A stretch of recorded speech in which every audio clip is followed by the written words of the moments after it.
তারিখে মুর্শিদাবাদ এবং মালদা থেকে বহু যারা আশ্রয় হারিয়েছেন সেই সমস্ত পরিবারকে নিয়ে কলকাতায় একটি আন্দোলনের ডাক দিয়েছেন নিম পার্টির পক্ষ থেকে। কেন, কি বলবেন?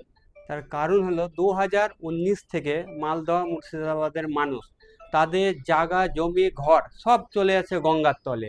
সেখানকার মানুষ আন্দোলন করছে, তাদের যন্ত্রণা ব্যথা আমার মনে হচ্ছে যে গ্রামের মানুষ বলে তাদের ব্যথা রাজ্য সরকারের কানে পৌঁছাচ্ছে না।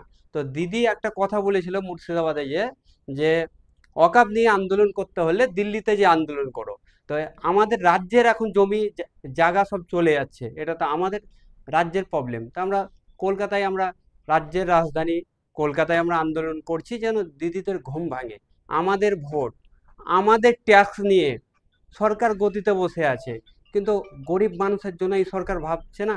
তারানগরে একটার পর একটা ঘর, সেখানকার মানুষ ঘুমাতে পারছে না রাতে। সব জমি, বাগান জমি আপনার চলে যাচ্ছে জলের তলে। তা আমরা ব্যারিস্টার আসাদুদ্দিন ওয়াইসি সাহেবের নির্দেশে কলকাতার রাজপথে আমরা নেমে আমরা এটা ন্যাশনাল ইস্যু করতে চাই।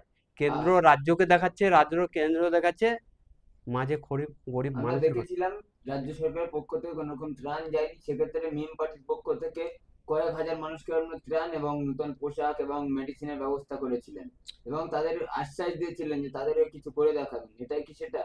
অবশ্যই আমাদের রাজ্য সভাপতি ঘুরে এসেছে, আমাদের কর্মীরা ওখানে কাজ করছে। আমরা আগামী দিনেও আমরা ব্যারিস্টার আসাদুদ্দিন ওয়াইসিকে সাহেবকে পুরো ডিটেল দিয়েছি। উনি বলেছে 2026 লোকসভাতে উনিও আওয়াজ তুলবে। আর এটা নিয়ে খালি আমরা কলকাতা বলে না, আমরা কলকাতার পরে আমরা মুর্শিদাবাদেও আন্দোলন করব।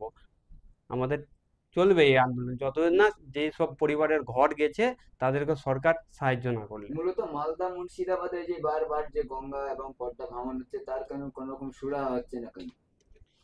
সেখানে সব গরিব মানুষ থাকে, গরিব মানুষকে এরা কি করে, এরা ভোটটাই নাই, ওদের ট্যাক্স নাই।